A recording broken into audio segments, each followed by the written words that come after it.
Hello everyone, आज date है 16 सितंबर 2021 और द हिंदू न्यूज एनालिसिस में आपका स्वागत है। इस वीडियो में हम द हिंदू की इंपॉर्टेंट न्यूज़ को एग्जाम के पॉइंट ऑफ व्यू से डिस्कस करेंगे। नीचे डिस्क्रिप्शन बॉक्स में Telegram channel volcano IAS academy का लिंक दिया हुआ है। First important news national crime record bureau को लेकर के है। वो जो अपनी ईयरली रिपोर्ट जारी करते हैं क्राइम इन इंडिया, उसको रिलीज कर दिया है। तो 2020 ईयर को अगर 2019 से हम कंपेरिजन करें तो 2020 ईयर में जो केस फाइलिंग है वो 28% तक इंक्रीज हुई है। अगर हाईएस्ट केसेज की संख्या हम देखें तो यूटी में, दिल्ली में, और अगर स्टेट में देखें तो तमिलनाडु में हाईएस्ट केस फाइल हुए हैं। लोएस्ट की अगर हम बात करें तो नागालैंड, मणिपुर एंड सिक्किम जो स्टेट है, मतलब मेजरली जो नॉर्थ ईस्ट वाले स्टेट हैं, वहाँ पर जो केसेज की जो फाइलिंग है वो काफ़ी लो हुई है। अब हम कंपैरिजन करेंगे कि मेजरली ये जो केसेस जो रजिस्टर्ड हुए इनका कारण क्या था। कोविड-19 को लेकर के 2020 में लॉकडाउन लगाया गया, तो लॉकडाउन के लिए जो भी नॉर्म्स, जो भी गाइडलाइंस थी, उनको वायलेशन के आधार पर ज़्यादातर केस दर्ज हुए। मतलब जो सीरियस केसेज जैसे कि आप murder, rape, kidnapping and abduction, crime against children, robbery, ये जो केसेज हैं जिनको सीरियस केसेज बोला जाता है, इनमें बहुत ही ज़्यादा डिक्लाइन देखने को मिला। ज़्यादातर जो केसेज हैं वो सिर्फ और सिर्फ कोविड-19 की गाइडलाइंस को वायलेट करने के आधार पर या फिर एपिडेमिक डिजीज एक्ट 1897 के वायलेशन के आधार पर, पेनल्टीज़ के आधार पर जो केसेज रजिस्टर ज़्यादा हुए हैं। हमारे एग्जाम के पॉइंट ऑफ व्यू से इम्पोर्टेंट हो जाता है NCRB। National crime record bureau का जो हेडक्वार्टर है वो न्यू दिल्ली में है। 1986 में इसको सेटअप किया गया था मिनिस्ट्री ऑफ होम अफेयर्स के अंडर। ओके, 1977 से 1981 नेशनल पुलिस कमीशन बना था उसकी रिकमेंडेशन के आधार पर, और ministry of home affairs task force 1985 की रिकमेंडेशन के आधार पर 1986 में इसको बनाया गया था। ये अपनी हर साल ईयरली अपनी रिपोर्ट जारी करता है क्राइम इन इंडिया। ये जो रिपोर्ट है वो 1953 से पब्लिश होती है और एक तरीके से हमारी पूरे कंट्री में जो लॉ एंड ऑर्डर की जो सिचुएशन है उसको अंडरस्टैंड करने के लिए ये जो रिपोर्ट है क्राइम इन इंडिया, ये एक इम्पोर्टेंट रोल प्ले करती है। Next important news, supreme court ने बोल दिया है सेंट्रल गवर्नमेंट को कि आपको जल्द ही जो ट्राइब्यूनल की वैकेंसीज हैं उनको 2 वीक्स में फिल करनी होगी। आपके लिए इंपॉर्टेंट हो जाता है ट्राइब्यूनल वर्ड। देखो, जो ट्राइब्यूनल वर्ड है वो स्पेशली अगर हम बात करें तो जो हमारा ओरिजिनल कॉन्स्टिट्यूशन था उसमें इसके बारे में कुछ भी नहीं बताया गया था। बाद में इसको इंसर्ट किया गया है कॉन्स्टिट्यूशन में। यहाँ पर बताया गया है के वेणुगोपाल, जो प्रेजेंट टाइम में हमारे अटर्नी जनरल है। तो ये टर्म भी हमारे लिए इंपॉर्टेंट हो जाती है। इसके बारे में हम कुछ बेसिक फैक्ट देख लेते हैं। देखो, जो अटर्नी जनरल होता है वो यूनियन एग्जीक्यूटिव का एक पार्ट होता है। हमारे कंट्री में हाईएस्ट लॉ ऑफिसर के रूप में वर्क करता है। हमारा जो कॉन्स्टिट्यूशन है उसका आर्टिकल 76 अटर्नी जनरल के बारे में सबको डिस्क्राइब करता है। इसकी जो अपॉइंटमेंट है एजी की वो प्रेसिडेंट के द्वारा की जाती है, लेकिन गवर्नमेंट की एडवाइस के ऊपर। सबसे ज़्यादा अगर हम देखें तो किसको बनाया जा सकता है अटर्नी जनरल, ऐसा कोई पर्सन जिसमें वो सारी क्वालिटीज हों जिसको सुप्रीम कोर्ट का जज बनाया जा सकता है। सिटीजन ऑफ इंडिया होना चाहिए। इसके अलावा किसी भी हाई कोर्ट में एडवोकेसी करते हुए उनको 5 साल कंप्लीट हो गए हों, या फिर एक एमिनेंट जूरिस्ट के रूप में उन्होंने लगभग 10 साल तक काम किया हो। ओके, ये सब कुछ प्रेसिडेंट की ओपिनियन में होना चाहिए, तभी जाकर के उस पर्सन को एजी बनाया जा सकता है। इनकी टर्म क्या होगी, हमारे कॉन्स्टिट्यूशन में उनकी टर्म के बारे में कुछ भी बताया नहीं गया है। ओके, इनकी सबसे इंपॉर्टेंट ड्यूटीज़ क्या होती हैं। गवर्नमेंट ऑफ इंडिया को बहुत सारे जो लीगल मैटर्स होते हैं उनमें एडवाइज करने के लिए काम करती हैं अटर्नी जनरल। ओके, तो ये जो अटर्नी जनरल है इनको असिस्टेंट दी जाती है सॉलिसिटर जनरल। सॉलिसिटर जनरल होते हैं जो अटर्नी जनरल को हर एरिया में हेल्प करने की कोशिश करते हैं। तो ये अटर्नी जनरल जो हमारे प्रीलिम्स के पॉइंट ऑफ व्यू से काफ़ी इंपॉर्टेंट हो जाता है, उसके बारे में बेसिक फैक्ट्स को क्लियर किया। नेक्स्ट इंपॉर्टेंट न्यूज़ है, दिल्ली जो सरकार है वो सुप्रीम कोर्ट पहुँच गई है। किस लिए, कारण क्या है? कारण ये बताया गया है कि दिल्ली सरकार ने ये बोला कि हमारा 69 कॉन्स्टिट्यूशनल अमेंडमेंट एक्ट 1991 में, जिससे दिल्ली को एक यूटी बनाया गया और वहाँ पर उसको पावर दी गई कि यहाँ पर इलेक्टेड गवर्नमेंट होगी, उसकी पावर्स को छीना जा रहा है GNCTD एक्ट के थ्रू। ये GNCTD एक्ट क्या है? Government of national capital territory of Delhi act इसके कुछ रूल्स हैं जो वायलेट कर रहे हैं बेसिक रूल को। 1991 का जो एक्ट है ना, उसके कुछ बेसिक रूल्स को ख़त्म करने की कोशिश कर रहे हैं ये प्रेजेंट टाइम में जो नया एक्ट आया है। तो इसी एक्ट के कुछ पॉइंट्स को लेकर के, जिसमें 21, 24, 33, 44 इस सेक्शंस को लेकर के चैलेंज किया गया है सुप्रीम कोर्ट में दिल्ली गवर्नमेंट के द्वारा। अब ये देखो प्रॉब्लम क्या है, ये जो नया एक्ट आया है इसमें प्रॉब्लम क्या है जिसके आधार पर ये सारे केसेस दर्ज किए गए हैं, तो हम बात कर लेते हैं। देखो ये जो नया एक्ट आया है उसमें कुछ चीज़ें चेंज कर दी गई हैं, जैसे कि उसमें गवर्नमेंट का अर्थ चेंज कर दिया गया है कि दिल्ली में अगर आप किसी भी लॉ में किसी भी एक्ट में गवर्नमेंट या वर्ड यूज़ कर रहे हो, मतलब उसका मतलब है दिल्ली का एलजी। ओके दूसरा उन्होंने बोला कि एलजी को डिस्क्रिशनरी पावर दे दी गई है, मतलब लेजिस्लेटिव असेंबली ऑफ इंडिया के द्वारा, लेजिस्लेटिव असेंबली ऑफ दिल्ली के द्वारा कुछ भी लॉ बनाने का प्रयास किया जाता है किसी भी मैटर में, तो जो एलजी है उसके पास में एक्सट्रीम पावर होंगी। इसके अलावा कोई भी लॉ बनाने से पहले एलजी की जो अप्रूवल है, उसकी जो सहमति है वो लेना बहुत ज़्यादा ज़रूरी है। ये सारी चीज़ें क्या करती हैं कि जो दिल्ली में आपने इलेक्टेड गवर्नमेंट ली है ना, इलेक्टेड गवर्नमेंट को मतलब उसके पास लोगों को चुन के उन्होंने भेजा है, उनके पास पावर होनी चाहिए लॉ बनाने की, और आप उनको सेंट्रल गवर्नमेंट का जो एडमिनिस्ट्रेटर है जिसको आप यहाँ पर अपॉइंट कर रहे हो, नॉमिनेट कर रहे हो, वो पर्सन अगर एक इलेक्टेड गवर्नमेंट के सारे जो रूल्स एंड रेगुलेशंस को वायलेट करता है और उनके जो सारी राइट्स हैं उनको स्नैच करने की कोशिश करता है, उसी के आधार पर दिल्ली सरकार ने ये केसेस दर्ज किए हैं। ओके नेक्स्ट इंपॉर्टेंट न्यूज़ यहाँ देखिए, ये देखो जो सेंट्रल गवर्नमेंट है वो टेलीकम्युनिकेशन जो डिपार्टमेंट है, टेलीकम्युनिकेशन जो इंडस्ट्री है, उसके लिए कुछ चेंजेस लेकर के आए हैं। ये जो रिफॉर्म्स है इन्होंने एजीआर जो कंसेप्ट है उसको रीडिफिनेशन करने की कोशिश की है और टेलीकम्युनिकेशन डिपार्टमेंट में 100% FDI foreign direct investment automatic route के थ्रू आएगा। पहले 49% था, उसको इंक्रीज कर दिया गया है। गवर्नमेंट ये चाहती है कि टेलीकम्युनिकेशन जो इंडस्ट्री है उसमें कंपटीशन और ज़्यादा इंक्रीज हो, मतलब जो भी कस्टमर्स हैं उनके बहुत सारे उनके पास ऑप्शन होने चाहिए कि वो किसी की भी सिम, किसी की भी कम्युनिकेशन को अडोप्ट कर सकते हैं। प्रेजेंट टाइम में अगर आप देखोगे तो हमारे इंडिया में भारतीय एयरटेल और जो रिलायंस है, जियो जो है, वो ही मेजोरिटी में सामने आ रहे हैं। इसको लेकर के गवर्नमेंट ने ये बोला है कि 4-year moratorium for dues of telecom services providers, अगर 4 साल का उनका ड्यूज है उसको इंक्रीज कर दिया गया है, मतलब 4 साल का जो मोरिटेरियम है आपका ड्यू चल रहा है तो उसको गवर्नमेंट उसमें छूट देगी, लेकिन आने वाले समय में उसके ऊपर इंटरेस्ट लगा करके लिया जाएगा। 100% एफडीआई कर दिया गया ऑटोमेटिक रूट के थ्रू इस सेक्टर में, पहले 49% था। इसके अलावा कस्टमर्स अगर प्रीपेड टू पोस्टपेड या पोस्टपेड टू प्रीपेड चेंज करना चाहते हैं तो उनको कोई भी रिफ्रेश केवाईसी की आवश्यकता नहीं है। स्पेक्ट्रम का ऑक्शन जो होगा वो एवरी फाइनेंशियल ईयर का जो लास्ट क्वार्टर होता है नॉर्मली उसमें होगा। Further measures will be added when the 5G spectrum is auctioned, और कुछ अगर कुछ मेजर्स इसमें ऐड करने हैं तो जब 5G स्पेक्ट्रम का ऑक्शन होगा तब इसमें कुछ ऐड कर दिया जाएगा। ओके तो एक तरीके से लिबरल बनाने के लिए जो टेलीकॉम इंडस्ट्री है, टेलीकम्युनिकेशन इंडस्ट्री है, उसमें और ज़्यादा कंपटीशन इंक्रीज करने के लिए गवर्नमेंट ये कुछ नई चीज़ें, नई रिफॉर्म्स, नई चेंजेस लेकर के आई है।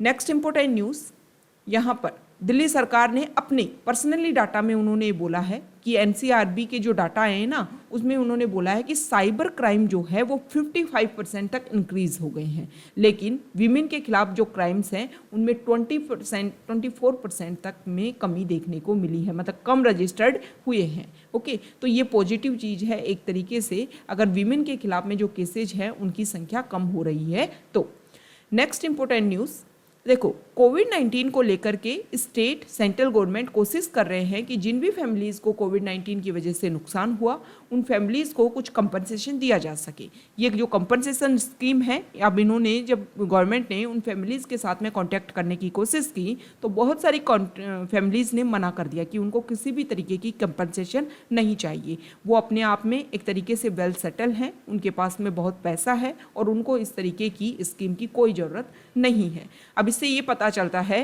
कि गवर्नमेंट ने जो भी डाटा कलेक्ट किए वो डायरेक्टली उठाए हैं सिर्फ और सिर्फ इस आधार पर कि किन किन की डेथ हुई, उनका जो फैमिली बैकग्राउंड, ये सब कुछ गवर्नमेंट के द्वारा चेक नहीं किया गया है। गवर्नमेंट को चेक करने की आवश्यकता है कि जिन फैमिलीज़ को सबसे ज़्यादा नीड है, ऐसी फैमिली भी होंगी जिनके ब्रेड विनर जो है उन्हीं की डेथ हो गई है, जिसकी वजह से उन फैमिलीज़ को काफ़ी मुश्किल हो रहा है डेली की अपनी जो लाइवलीहुड है उसको भी सस्टेन करने में। तो गवर्नमेंट को सबसे पहले उन फैमिलीज़ की हेल्प करने की आवश्यकता है।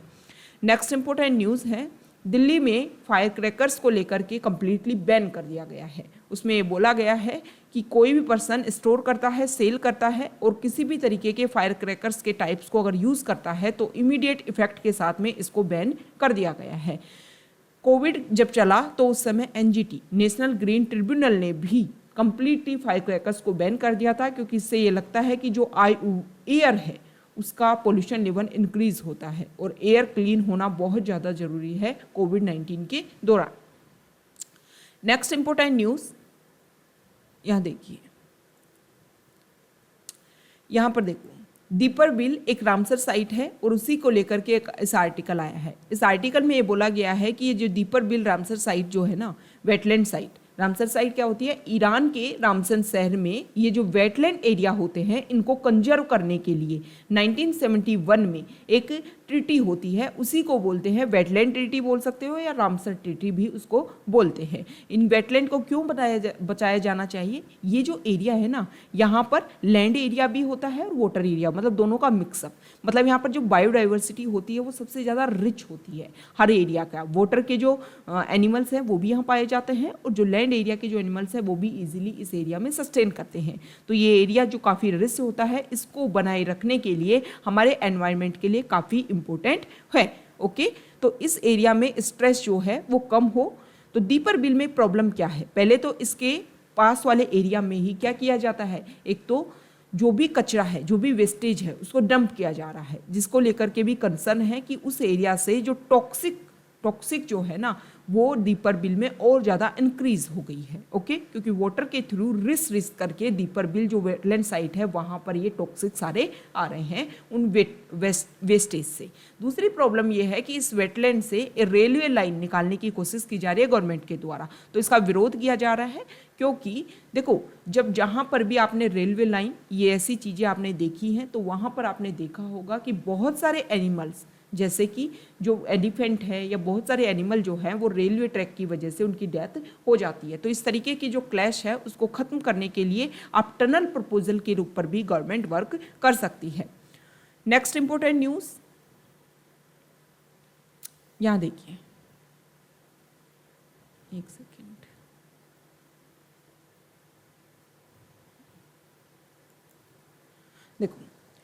देखो अभी ब्रिक्स की मीटिंग हुई, जो ब्रिक्स की मीटिंग हुई उसमें हमारे पीएम मोदी डायरेक्ट एक स्टेटमेंट देते हैं और इस स्टेटमेंट में बोलते हैं कि कोविड-19 की जो जांच है वो WHO की गाइडलाइंस के आधार पर दोबारा से होनी चाहिए, उसमें ट्रांसपेरेंसी होनी चाहिए। यूएस भी इसके लिए लगातार मांग कर रहा है कि ट्रांसपेरेंसी आनी चाहिए। कोविड-19 का जो ओरिजिन है उसको लेकर के अभी भी सस्पेंस है, लेकिन जैसे ही मिस्टर मोदी इसको कंक्लूड करते हैं, सी जिनपिंग जो है वो इसमें बोलते हैं कि किसी भी इशू को लेकर के हमें कोशिश की जानी चाहिए कि कोविड-19 से हम कैसे निपट सकते हैं, ना कि इसका इस एरिया को पॉलिटिसाइज करने की ज़रूरत नहीं है, इस पॉइंट को। ओके, अब ये इशू है, अब दोबारा से HCO की जो मीटिंग है, संघाई कॉरपोरेशन ऑर्गेनाइजेशन, उसमें भी mister Modi and C Jinping जो है वो आमने सामने, हालांकि ये वर्चुअल मीटिंग है, हमारे जो एक्सटर्नल अफेयर्स मिनिस्टर हैं वो डायरेक्टली जाकर के तजिकिस्तान में इसको अपॉइंट करेंगे, इसको ज्वाइन करेंगे। ओके, तो इस तरीके के जो इशू है वो हमें सोल्व करने की आवश्यकता है। कुछ प्रॉब्लम भी हैं तो आप बायलेटरल मिल करके इस चीज़ को डिस्कस कर सकते हो, क्योंकि क्या होता है कि जब इस तरीके की मीटिंग होती है ना